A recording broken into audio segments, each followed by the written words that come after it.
The judge smirked. The prosecutor shook his head. And a tired black mother stood alone at the defense table, gripping her purse like it was the only thing keeping her upright. Nobody noticed the young man sitting quietly in the back row. Nobody realized that in less than 5 minutes, this courtroom would fall dead silent. Because the moment he stood up, the judge's face went white, and everything changed. Chapter 1. A Mother with Nothing Left. Marcia Williams had woken up that morning at 4:12 a.m. Not because she wanted to, but because fear wouldn't let her sleep. Her eviction notice sat folded on the kitchen table. Red ink, bold letters, final warning. She worked 2 jobs, cleaned offices at night, served food at a diner during the day. Still not enough. Now she was here, in court, accused of theft and fraud by her former employer, a powerful real estate firm that claimed she had stolen documents and money. Marcia didn't steal anything. She never had. But she didn't have a lawyer either.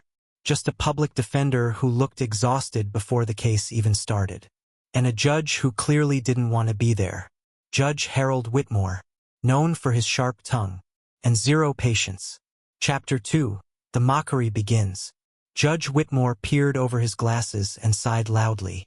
"Ms. Williams," he said, tapping his pen, "do you understand why you're here?" "Yes, Your Honor," Marcia replied softly. "Speak up," the judge snapped. "This isn't a library." Marcia swallowed.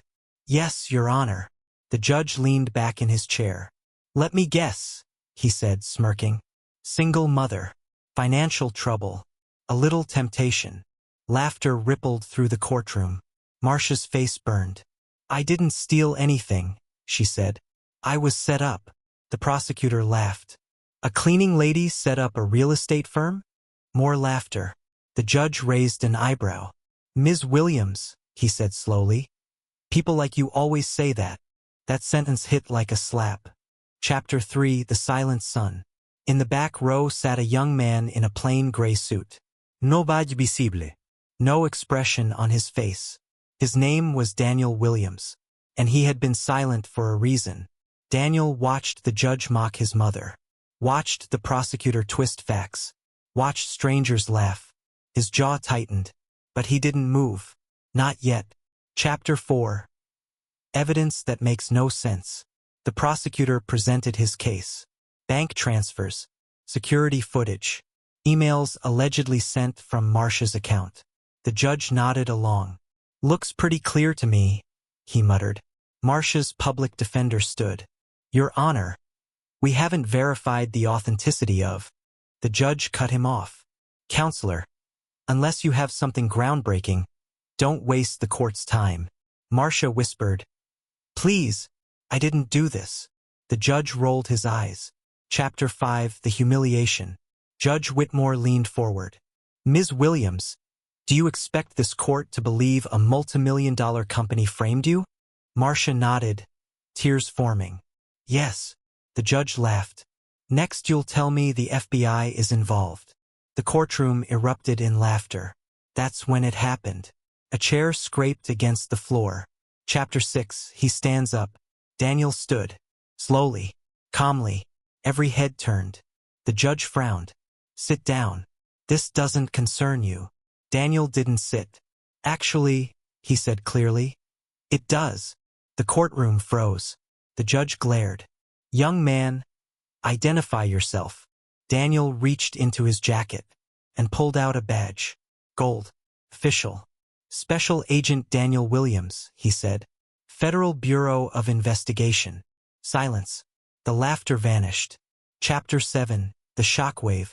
The judge blinked. Once. Twice. "Is this some kind of joke?" Daniel stepped forward. "No, Your Honor." He placed documents on the clerk's desk. "We've been investigating Carter and Low Real Estate for 18 months. The prosecutor stiffened. "On charges of financial fraud, data manipulation, and framing low-income employees." Gasps filled the room. Marcia looked up. Her son. FBI. Chapter 8. The Trap Springs. Daniel continued. "The evidence you were shown today was manufactured." He clicked a remote. Screens lit up. Real emails. Real transfers. Fake timestamps exposed. The prosecutor began sweating. Judge Whitmore's hands trembled. Chapter 9. The tables turn. Daniel looked directly at the judge. You mocked my mother. The room went deadly quiet. You laughed at her. The judge swallowed. And you nearly sent an innocent woman to prison. Daniel turned to the bailiff. I'm requesting immediate detention of the prosecutor pending federal charges. Handcuffs clicked. The courtroom watched in disbelief.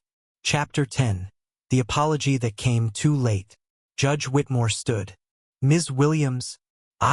Marcia shook her head. No, she said quietly. You don't get to apologize now. The judge looked smaller than ever. Chapter 11. Justice delivered. Charges against Marcia were dismissed. Immediately, the real criminals were led away. Cameras flashed. Whispers spread. Daniel hugged his mother. She cried into his shoulder. Chapter 12. Final message. Strong moral.